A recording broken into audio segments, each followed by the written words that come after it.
finally seeing humanity in the Federal Reserve. I mean, that's great, right? Like I love that idea, especially when every financial conspiracy theory in the world like surrounds the Federal Reserve and how evil they are and all the horrible decisions they make. And then you call them and they're just like, yeah, man, we're human. I don't know.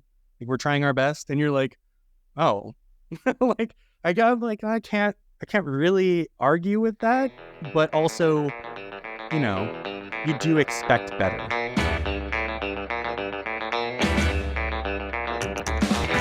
Welcome to Beyond the Beat, a podcast by Chain Store, the agency to elevate your status in crypto. I'm your host, Pedro, and every week I'll be talking to the people in crypto media. We'll be telling their stories, their failures, their lessons, and whatever tips or tricks they've got up their sleeves.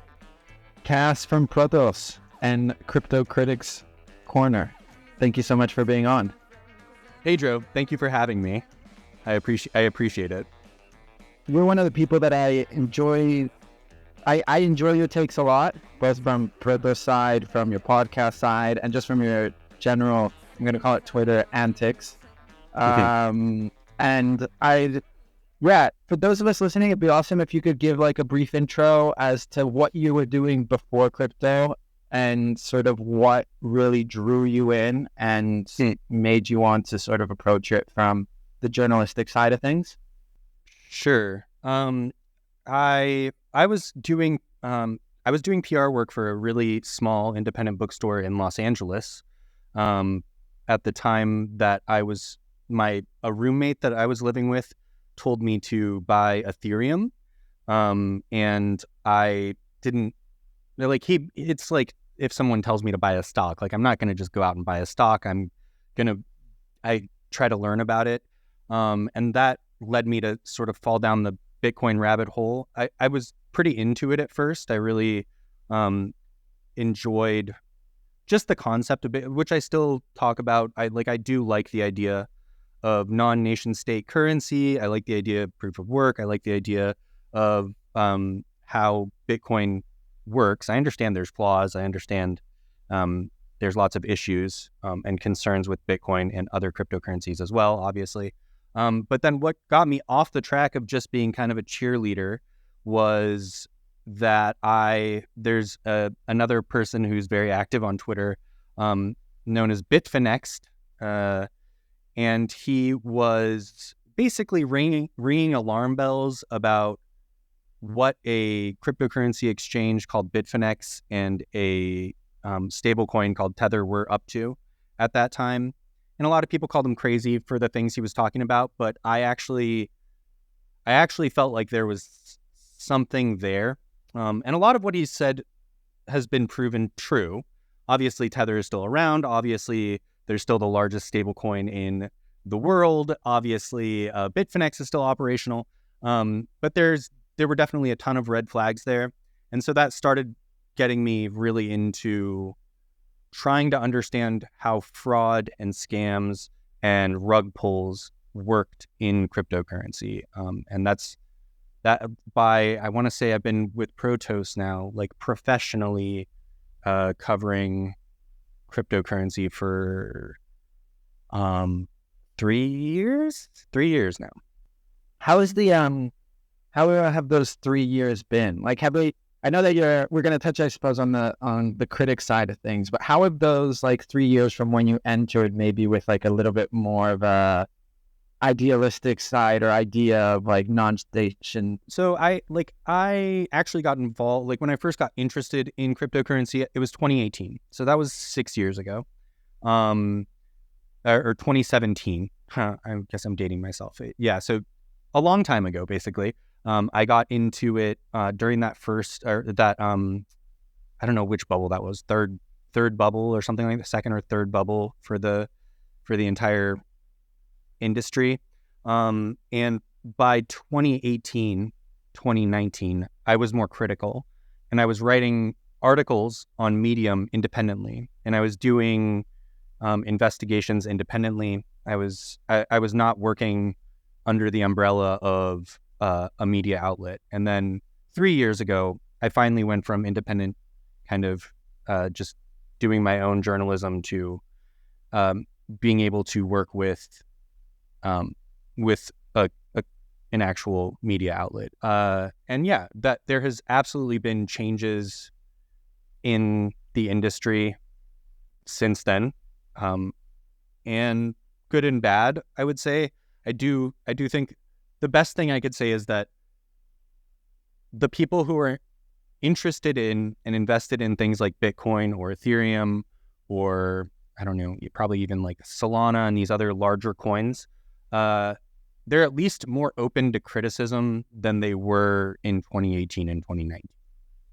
Do you still, because you're a staunch critic, do you think that sort of the coins themselves, do you think that applies across the board for not just like, say, the teams or the developers, but also the users? Is this kind of a discussion about community, like how people talk about community and building a community around a coin? Like, it depends. I think there are like deep roots of libertarianism involved with Bitcoin, right? Like if we want to look at that, I think there's also Austrian economic kind of tilt to it. Not that I agree with either. I'm certainly not a libertarian, and I am not into Austrian economics. I can still appreciate Bitcoin, but I'm not into either of those things. But yes, I do think there are some political tilts, and then there's also these weird community building exercises that feel more cultish than anything else. I know the word cult is thrown around a lot with cryptocurrencies, but you can genuinely see it. This isn't actually an example of a cryptocurrency. I'm sure you're familiar with this, the OneCoin scam. If anyone isn't familiar, just type in BBC OneCoin and you should get a ton of information and some great podcasts. But that was absolutely a cult, because you look at people who were like, hey, this isn't even like a real cryptocurrency. There were people talking to these investors and trying to say, you don't want to be involved in this. And people just wouldn't listen because they were so obsessed with Ruja, the head of it, you know? Do you think that going into like the media side of things, do you think the media does a good job of highlighting that kind of stuff? Or are they more complicit also in sort of brushing over it, and not really diving into the weeds of these sort of undercurrents and how it all operates? I mean, there's so many different ways to even define media, right? Like, or if we're talking about what people would even, I don't even know how to define this, but mainstream media, I guess that the suggestion would be what, like CNN or the New York Times or something. I generally think they don't cover cryptocurrency that much at all, because realistically, it's not the biggest industry in the world. Why simply cover crypto when there's industries that are 100 times bigger or 1,000 times bigger and essentially more important and accomplishing or destroying things at a much faster pace. So I understand why the mainstream media doesn't necessarily focus on the industry. That makes sense to me. If we're talking about industry rags like Protos or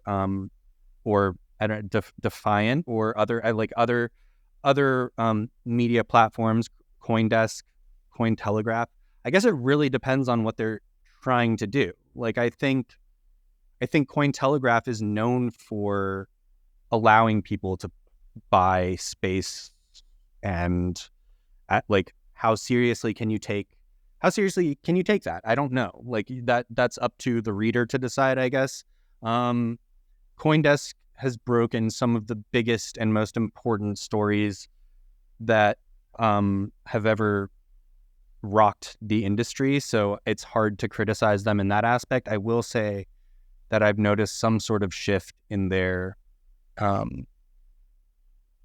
reporting methods since they got purchased and moved away from DCG, not necessarily for the better, but I think I don't know what's profitable, right? Like I'm not the CEO of any media company. I don't know what's actually going to drive viewership and ad sales. And Protos has a very strange place in this ecosystem because we have the opportunity to criticize, we have the opportunity to try to dig deeper into frauds and scams, as opposed to places that can look at the maybe more optimistic, brighter sides of things that are occurring in cryptocurrency. Yeah, I think that's one of the things that I like about Protos a lot, that it does give you that sort of other side of the story, whereas a lot of the other media outlets sometimes tend to be a bit more cheerleadery. Not saying they all do, but sometimes it becomes like more of a trade rag and something of the industry rather than this sort of maybe more neutral journalistic sort of removed from the actual thing that you're reporting. I mean, I appreciate that. I think that's what we try to do, but I also think it is. I'm not sure we have necessarily the best reputation with with people in the industry because of precisely what you're discussing, where it's like, while there might be some, I don't know, I'm trying to think of like, Bitcoin Magazine will cover Nayib Bukele and the positives of what he's doing, whereas Protos will talk about how undemocratic it is and the issues with how he's gotten to where he is, even if he is popular, which I think is fair and true. It's meaningful to also push back on some of the issues that we're seeing with these leaders who seem to be quite authoritarian, but also are being kind of cheered on by a lot of people in the cryptocurrency industry, simply by utilizing some of their country's reserves to purchase Bitcoin or other cryptos, right? Yeah, it's a bizarre position to be, and it's always sort of like put my hairs on, like giving me this sort of weird vibe, because you have on one hand like non-nation state currency, and then you have these nation states that are like adopting it. It's like, oh, everything that I thought about or that I said before, it's gonna get thrown under the bus because this president is like savagely accumulating Bitcoin or just like talking about it in a positive light. And so, yeah, that's all I care about at the end of the day. Yeah, well, I mean, a lot of Bitcoin proponents, I mean, like the Tether executives, the Bitfinex executives, people who used to work for Blockstream, people who are, really deeply involved with Bitcoin, they love Nayib Bukele, and that's fine. I'm not gonna tell these people how they should be utilizing their company's cash flow, but I do think it's troubling to see this happen, and it also is strange when I think you and I probably think about the pure concepts of Bitcoin or whatever when it started, and the idea of like a non-nation state P2P cash equivalent, digital cash equivalent, like that is a really fun concept. And when you have authoritarians going like, oh, we're going to start accumulating this now, and then people who, I won't even name names, but they will say like, this is the end goal, really. Like the first nations to start accumulating Bitcoin are going to be the most successful nations. And it's like, that It's all doesn't game sound theory, like a man. good... Think of the game Yeah, theory. yeah. And but that's not even a good, is that why would that be the end game for what proponents of Bitcoin want, especially when you and I were talking, and I, like we're talking about libertarians. Why do you want Nayib Bukele, a clear authoritarian statist, to accumulate Bitcoin? It's confusing to me, Yeah, I think we've sort of fell victim to sort of number go upism, if you want to call it that. And it's like at the end of the day, as long as you pump my bags, I'll quietly or overtly just trample on my principles and everything that I've been talking about for the past few years. And in that sense, I want to go back to what we were talking about with like Protos, for example, and how you guys have taken this sort of, I don't want to say in opposition to the industry, because you're not that. I do think that you're just like more hard hitting, more direct, more like maybe cutthroat might be the way to call it. Has that always been the aim because you realize of these sort of like contradicting narratives that are going on, or is there something else that has like motivated the outlet to sort of to take that direction? So for what it's worth, Protos started before I think it was around for 8 months or maybe even a year before I got involved with it. And the person who brought me on board was a gentleman named David Canellis, who now works for Blockworks, who I still consider a good friend. He was my first professional editor. He was amazing. He is amazing. He continues to be amazing. So shout out to David. But yeah, I think that David, I guess I can't speak for David and why he brought me on to Protos. He was the one who reached out and had me join. But I do think there was an air of like, we want to bring him on because it's a bit adversarial. It's not someone who is, it's not going to be, somebody who's going to be writing the cheerleading stories. And I think that's good for every newsroom to have. I will say that I think our tilt has shifted more and more that way with time. For instance, David Canellis, like I said, he left. He went to Blockworks. I think he owns cryptocurrency, and he does like cryptocurrency. So having him in the newsroom, it wouldn't change my mind, but having him there writing articles that weren't as critical as mine does shift the tilt, right? And then we also, after I was on for a while, brought on my co-host of Crypto Critics Corner, Bennett Tomlin, and I think that again shifted the tilt. We have others who work there. If you look at the headers on the, if you look at disclosures and stuff on the website, there's others. Jacob, Aaron, Elsa. Peter. There's other people who work for us. Evo, and some of them own cryptocurrencies, some of them don't. So I won't speak for everybody at Protos in suggesting that we're all trying to be adversarial all the time. That's not the case. But yes, generally, Bennett and I are reporting pretty adversarially, yes. Was there any specific reason why you went that route? Well, when I started looking into Tether and Bitfinex, for instance, one of my first real big investigation, involved two things. One, when I went to China, the first time I got to go to a Bitcoin mining farm, literally on a farm, with a micro dam connected to it. And it was just these two teenagers, essentially, I don't know, maybe they're 22, 23, with all these mining rigs, and they were mining Bitcoin and Litecoin. And it was part of the reason that I first went to China, was to get to speak to these people and understand what was going on over there with Bitcoin. And as I continued to follow that stuff up, I decided I was going to take a trip to Hong Kong and try to find the offices of Tether or Bitfinex, which I ended up, of course, not being able to do because, of course, there are no physical offices for any of these companies, which I think I knew going in. I just wanted to, I'm not sure people understand that is the case. You know, I think even for Mt. Gox, I'm not sure if you remember that, but like there were people outside the headquarters of Mt. Gox holding signs up and like protesting when shit started to go south. So I like the idea that there would be no place to even go if things went bad, I thought was an interesting story to tell.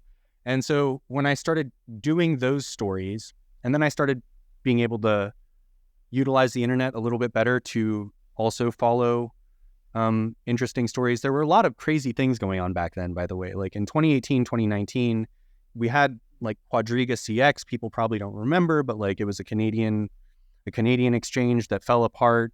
The founder and CEO disappeared and then died, but like there's still questions about his death. And they were connected to a like a money services business that was posing as a bank called Crypto Capital Corp, located in Panama. And I started getting really into the trenches and the weeds of that, of the Panama Papers and these strange entities in island nations and in Central America and in Malta and journalists being literally blown up for reporting on politicians and where they're moving money and how. It made me really want to continue to do that. And I suddenly realized, like, there's no end to fraud and finance scams and strange movements of money and trying to get to the bottom of it. And that's the best part of journalism, is like trying to dig through the weeds and find these crazy stories. So I knew I was never going to be someone writing fanciful, lovely stories about all the positives of finance. There's PR companies to do that, you know? Yeah, no doubt. And I feel like you'd agree that we definitely need more investigative journalism in this space, whether that's like the companies that operate or the concept of like coal or how VCs are structuring their like incentives for media outlets and all that sort of stuff that just gets, again, tossed under the rug and just not talked about at all. I think there's two serious issues there. One is obviously pay, right? So there were a lot of people who I either known to be really good journalists or indirectly like would work with on some sort of tiny investigation, would ask for their help, even if they were at a different outlet or something. And if you're really good at journalism, I guess if you're really good at journalism and you want to make more money and that's your primary concern, there's a million other ways to make more money than journalism. Like generally, journalism is not going to make you a multimillionaire. You're not going to get all these crazy vesting options, and you're not going to it is not the most lucrative career generally for everyone. There's exceptions to this rule, I'm sure, and I'm not trying to suggest that every journalist is poor. I don't think that that's the case.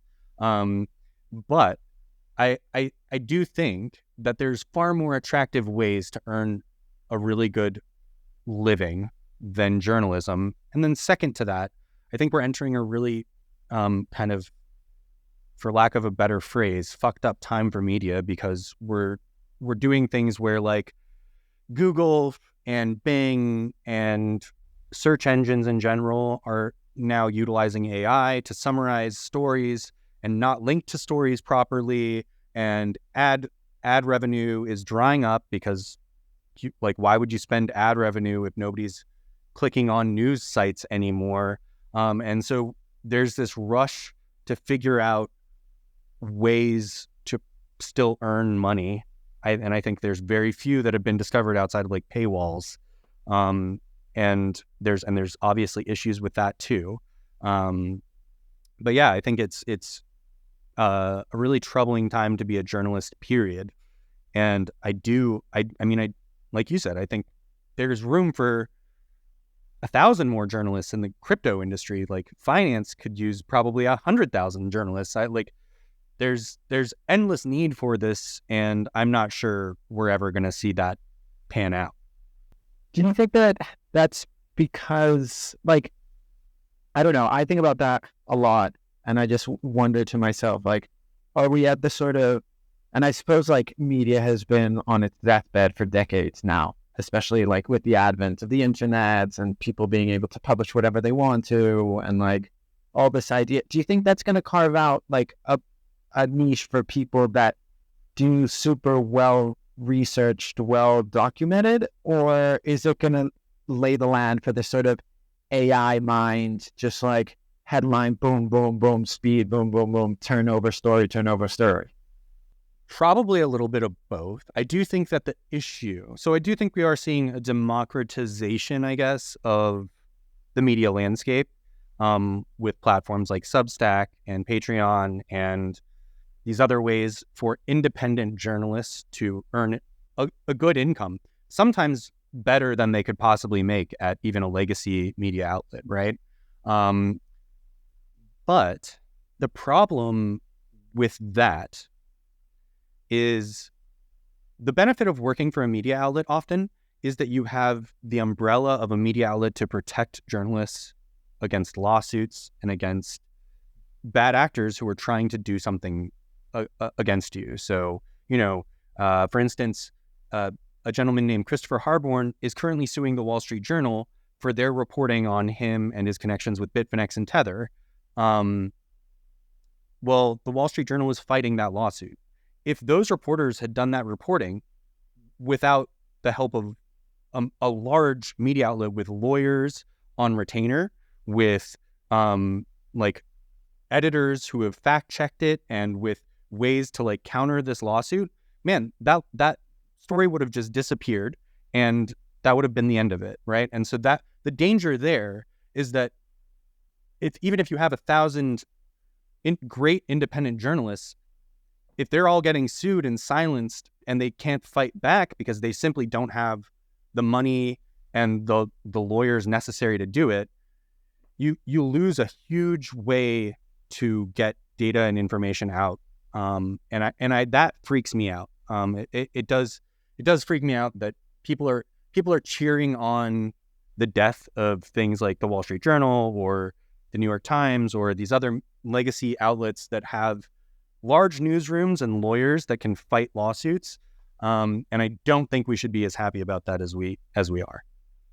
I think that's a really good point, and one that I don't think about very often, which is the legal side of things, and how, these media outlets do serve as a sort of a barrier for protecting the journalists that are breaking these stories. And sometimes we just think to ourselves, this is just a mouthpiece for the establishment, and that's all that matters. And so they can get wrecked along with all their journalists because they're all complicit, And right.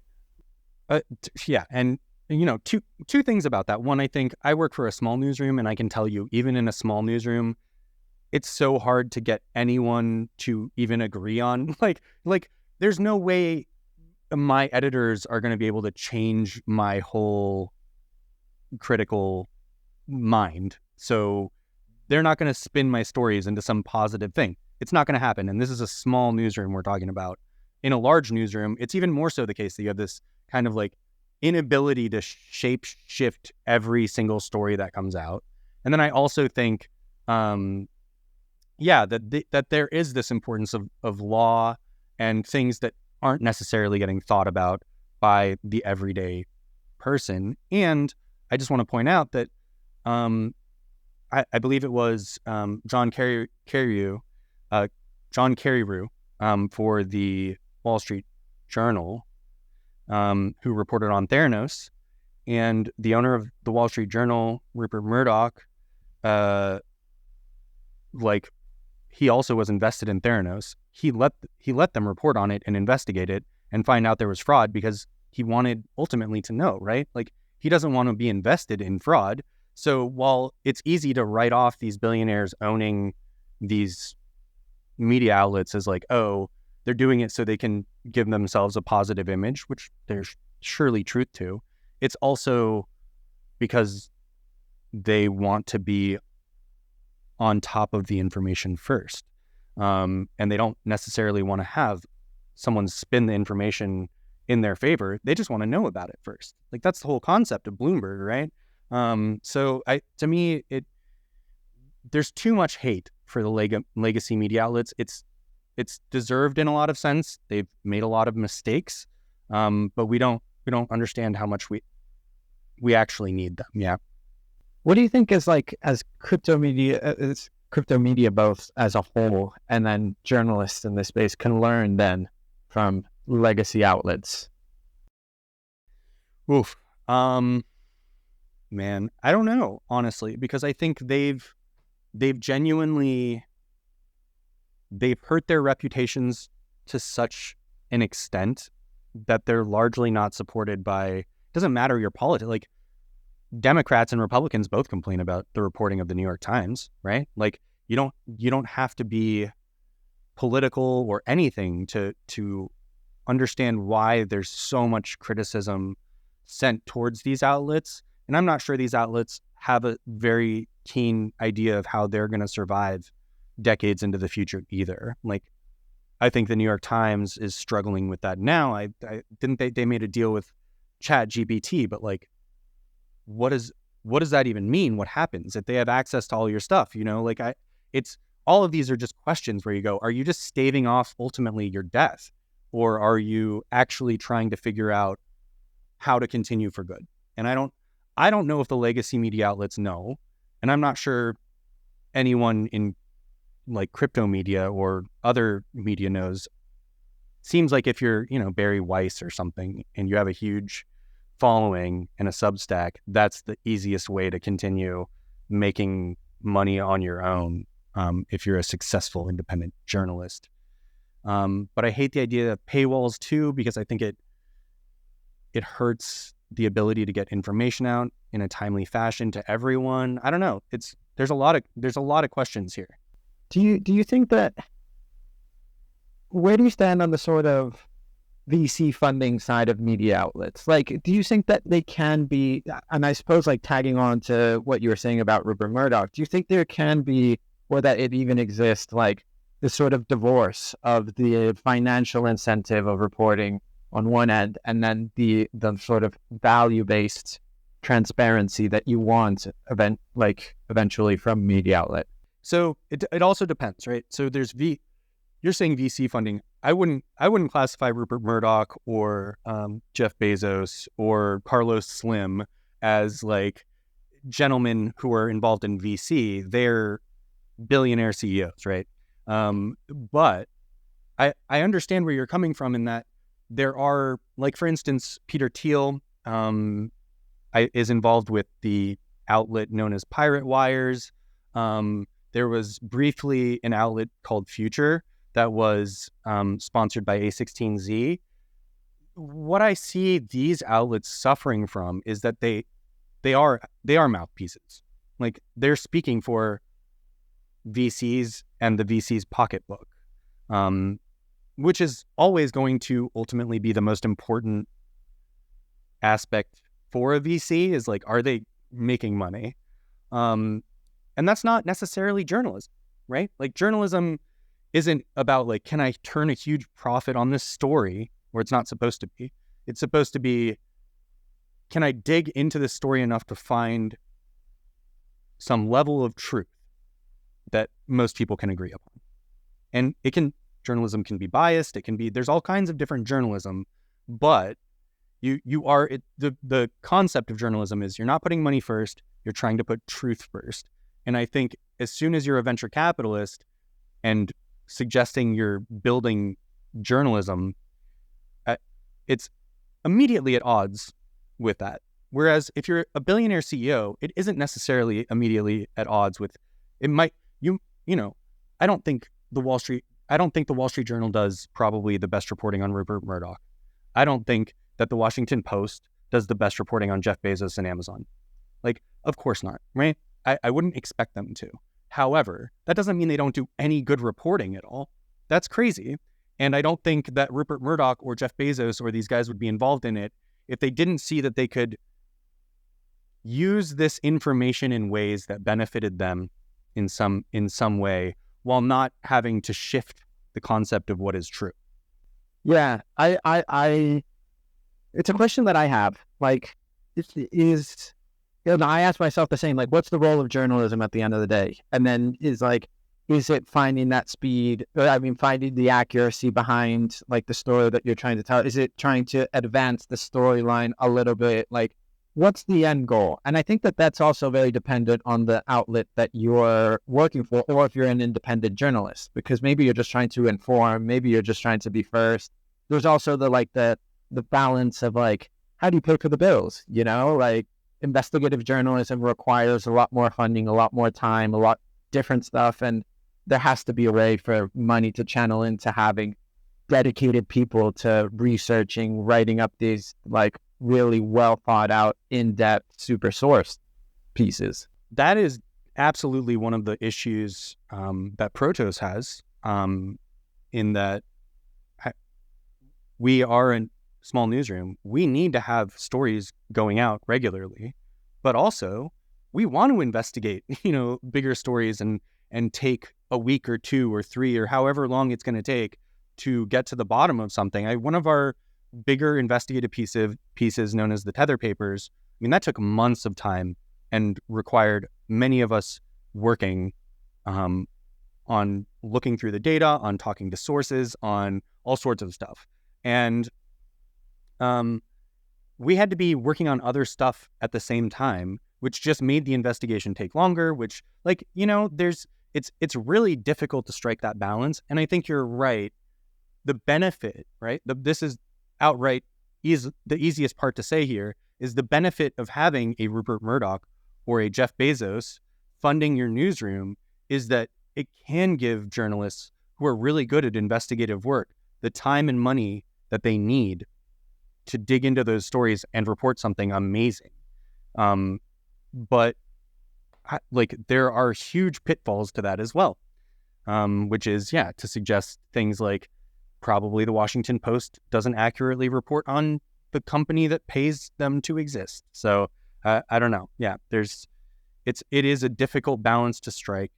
And if you're an independent journalist, like you said, I mean, I could be reporting local news in my area and just talking about either the good or the bad. I could be talking about the local firefighters doing something amazing, or that's fine. There's nothing bad about any form of journalism like that. But then it becomes, how am I gonna pay the bills if I'm reporting on the firefighters rescuing the local dog? I don't know.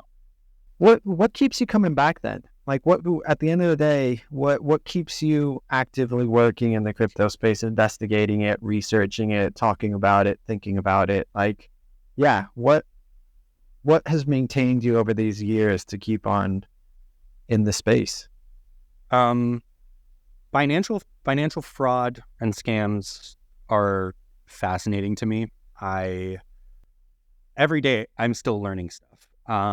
It doesn't matter if it's, I mean, I usually start digging into things because some crypto company is doing something strange. But the cool part is that can easily get me looking into corporate documents and having to reach out to Caribbean islands and ask for, strange stuff, or call the central bank. I've called the Central Bank of the Bahamas. I've called the Federal Reserve. It's like you have to do things that you never imagined you would do, and ask questions to experts about things that you couldn't possibly understand because you never thought you would even need to ask a question about it. And that's exciting to me. So I have no reason, I think, until I would feel bored, I have no reason to leave. So it's exciting. Like, every little financial crime and strange mechanism is exciting to me. Yeah, I agree. There's the sort of thrill of being in the space, reporting about all the stuff that happens. And it's such like, I mean, obviously there's a lot of stuff that's opaque and that we don't really know what's going on. But then at the same time, there's just such a breadth of information and knowledge, and things travel so fast that you can actually find out things even quicker than what you might have before. And like, stuff just lands on your proverbial desk in no time. And then it's like, what's going on here? Yeah, I mean, part of what I actually love about specifically crypto is that oftentimes some news story will get reported, and it'll either get reported in a very sort of summarized form or in the wrong way, and no one will notice because the speed of crypto is just so fast. Everything moves at the speed of light in crypto, and people have very short memories. But the beauty of being an investigative journalist is that you can find these stories or hear about this story. It'll cruise past the rest of everyone else, and you can just hunker down with this and dig for as long as you want to. And I think that is like, that's the most fun you can have, is when you suddenly stumble on something where everyone else has already rushed past it, and you're like, oh man, this is going to be a really kick-ass story when it comes out. Do any of those stories come to mind that maybe recently, or something that just pops up when you think about that? Yeah, sure. There's at least two that come to mind right away, which is one, more recently, there was a company that said they were acquiring 24,800 Bitcoin. And I remember everyone, and first of all, it was reported as being a South American mining company, which it wasn't. And then it also, it just got reported that they were going to acquire these Bitcoin, and that, what a big deal. This penny stock is acquiring Bitcoin. And that was it. Like no one else did any research into it. No one cared. And when I heard it, I just was like, wait, this is really strange. I think their stock price went from 2 cents to like 38 cents, which is incredible. Like I know it doesn't sound like much, but 2 cents to 38 cents is wild. And so I just started digging. I started digging into this company, and I figured out why everyone was calling them a South American mining company. It's because that's when they originally got listed in like 1998 on the stock market that they were listed on. Like that's what they were, but they'd long since changed. And then I found their website and the phone number that they listed, and so I called the phone number, and it was I think it was like the former CEO or something, and he was like, "Oh, it's a scam. Like it's a scam company. I resigned. I'm not a part of it anymore. I have nothing to do with them." Like full on scam. And to get that from a CEO or a former CEO is just like, whoa, you never expect someone to say that about their employer or former employer for that matter. And so having the opportunity and the ability to report that story after everyone had long since passed it, and there are all sorts of weird details too, like they stole their logo from a skateboard shop located in Central California. There are all kinds of weird things about this company that we were able to dig into because we were able to spend days and days and days like figuring it out. And the other story that comes to mind is that there was a bank located in Washington State called Farmington State Bank that FTX invested in after the CEO of Deltec Bank. It's all of this stuff is so weird and complex, but basically the CEO of a Caribbean bank had purchased one of the smallest banks in America called Farmington State Bank, and he had changed the name to Moonstone Bank. And after he had changed the name to Moonstone Bank, Moonstone because to the moon and stoned, so they were going to support the cryptocurrency industry and the weed industry. After that, the Alameda invested $11.5 million. Alameda Research, Sam Bankman-Fried's disaster, invested $11.5 million at a $115 million valuation for this incredibly tiny bank. And one of the things we did was we called the Federal Reserve, we called the Washington State Bank Supervisory Board or whatever it's called. We called the actual bank itself and spoke to people there. It was awesome to have the time and energy and opportunities to chase this tiny little banking story that ended up just spiraling out of control. It was beautiful. Yeah, no, that sounds brilliant. And it's funny, I discovered you guys when I discovered that story as well. And I was like, how yeah. And I was like, how does this happen like in the real world? Like what is even going on here? And just so bizarre and so many pieces that I just like blew my mind one after the other.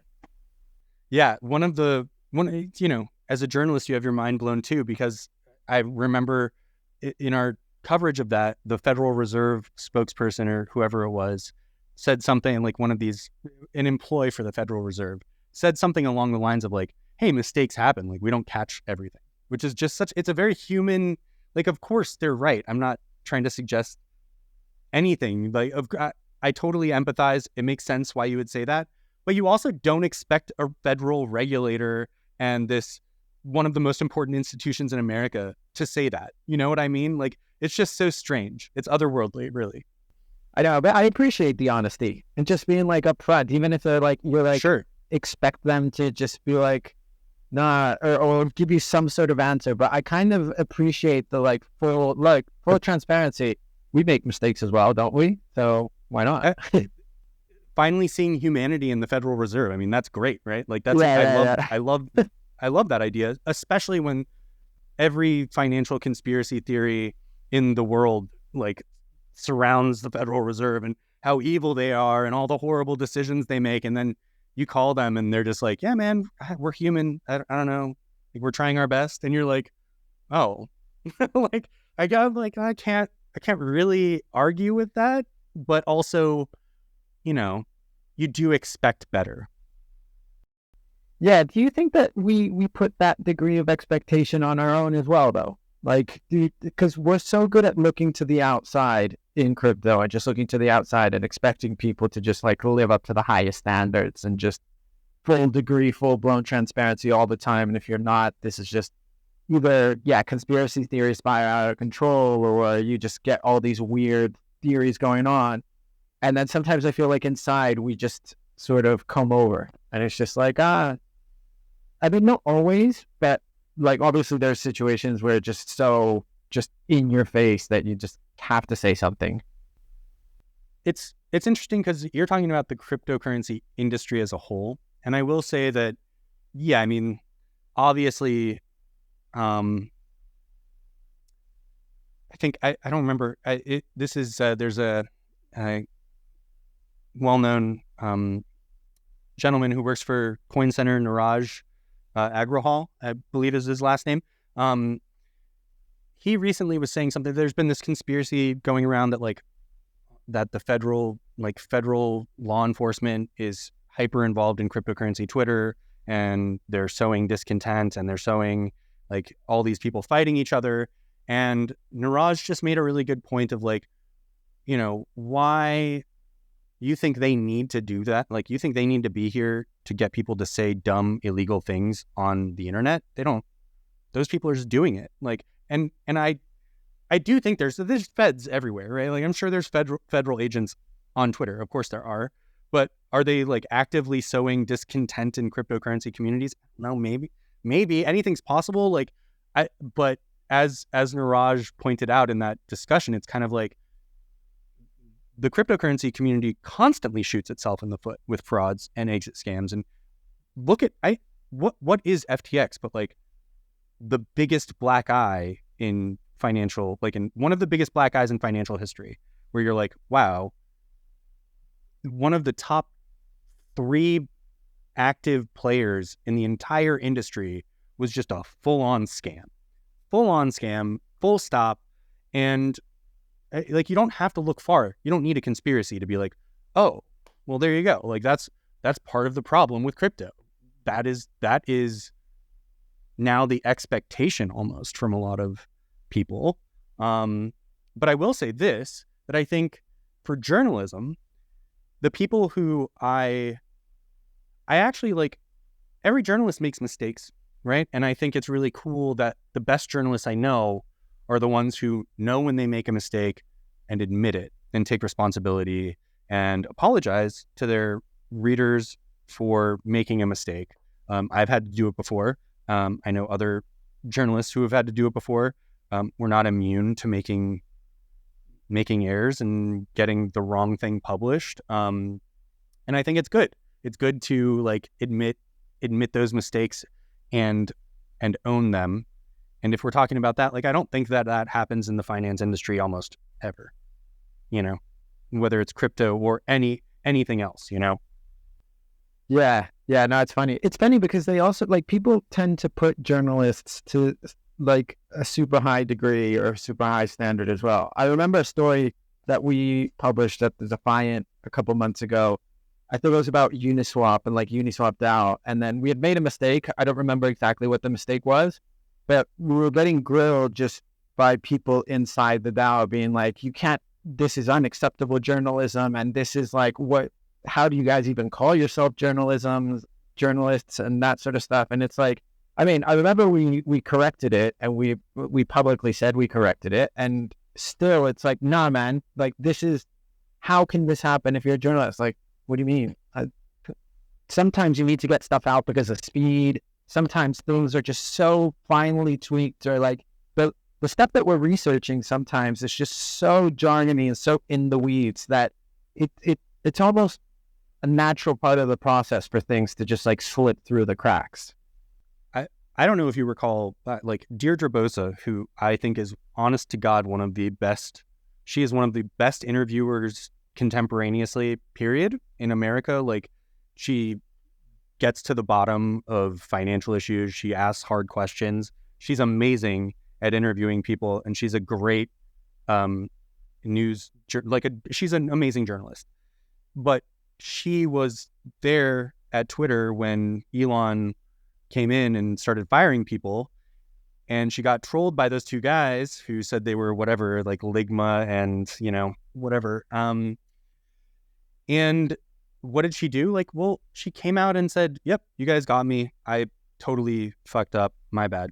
And like, that's the most you could possibly hope for, is that somebody who you respect and look up to, when they do make a mistake, like, and they inevitably will. I think it's important to note, like, every media outlet, every person, even if they're amazing at almost every article that they write, they're going to make a mistake. And it's important to hold them accountable, but it's also important to recognize when they say, like, yo, sorry about this, didn't mean it, really, my bad. And you can let it go after that. It's okay, Yeah, I think as long as like there's not a blatant intention of doing something, it's okay. Which, I mean, the vast majority there isn't, and it's just the God's honest mistake.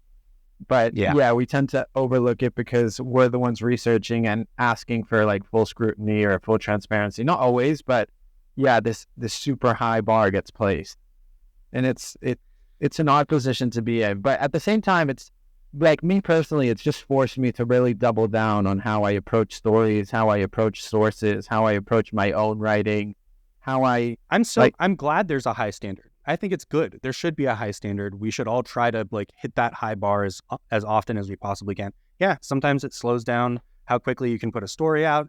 Sometimes you have to issue corrections. Sometimes you have to, sometimes you publish and then someone who's on the other side of the story is like, oh, but you missed all these details and you have to add those details to a story.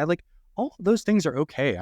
I'm happy about that. But yes, it is also treacherous. And there is this like idea where sometimes people just, maybe you're discussing their bags, or maybe you're discussing something they're very familiar with and an expert in, or there's any number of reasons that they can ultimately get very upset with you and just decide to write you off forever. But yeah, it's a journalist's job to, like, you can't be an expert in every single thing that you cover all the time. And so you have to rely on sources, you have to rely on experts, you have to rely on who you're reaching out to, and you have to like cross your fingers and hope that you're getting the story correct, Yeah. And I mean, you have to rely on your editors, who are also human, who are also bound to mistakes. And there's so many pieces that go into it.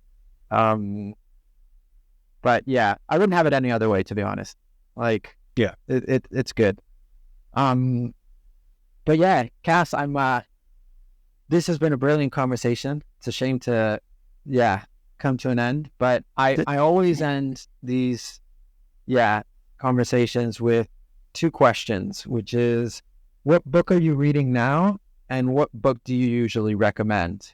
It doesn't have to be anything crypto related, although you might be reading that and that might be something that you tend to recommend. But yeah, I'm always intrigued by what fellow journalists or media people are sinking their teeth into.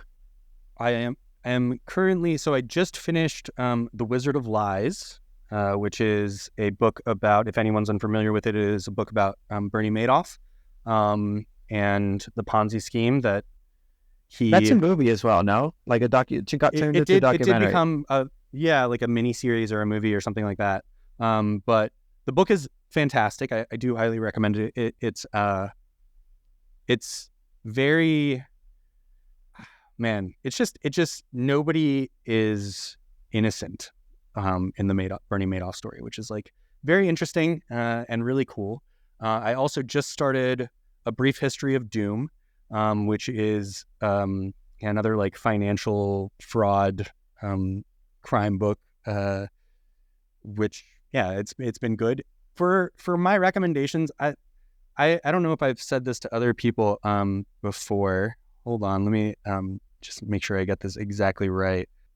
You're gonna know it. It's called Extraordinary Popular Delusions and the Madness of Crowds. Sorry that took me so long to come up with. The Extraordinary Popular Delusions and the Madness of Crowds is a very old book by Charles Mackay. It was written in the 1800s, but it's really a beautifully, like, beautifully written and fun read. Some of it is not exactly correct, but it basically goes over all of the economic bubbles that had occurred up until that point. So you've got the Mississippi scheme, the South Sea bubble, tulip mania. Like you've got all these really classic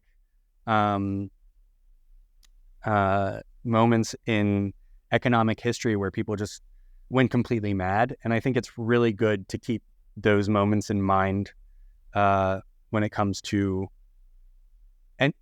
like anything that we, whether it's cryptocurrency or AI or even just like the market in general right now, just remember that everything eventually does go down, at least for a while. So, I highly recommend that book. It's fantastic.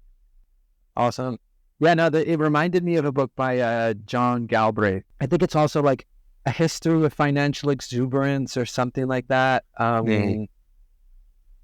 But also about like historical bubbles. Yeah, A Short History of Financial Euphoria. It's a really short book, actually. It's like, I don't know, maybe like 90 pages or 100 pages. So is that. It's Extraordinary Popular Delusions is like, I want to say like 110 pages or something. Like it's very, very easy reading and light reading, but also it's just, really good to remember that not only does everything eventually, like, I don't want to say collapse, but again, at least like level off and kind of not be as hyper crazy as it feels like in the moment. But also this stuff has been going on forever, and it's never going to stop. Yeah, no, good words to end by, I feel. Words to always keep in mind. But yeah, Cass, thank you so much for the conversation, man. This has been a lot of fun. Yes, I really appreciate it, Pedro. Thank you so much, man. All right, you have a good one. Perfect. Thank you.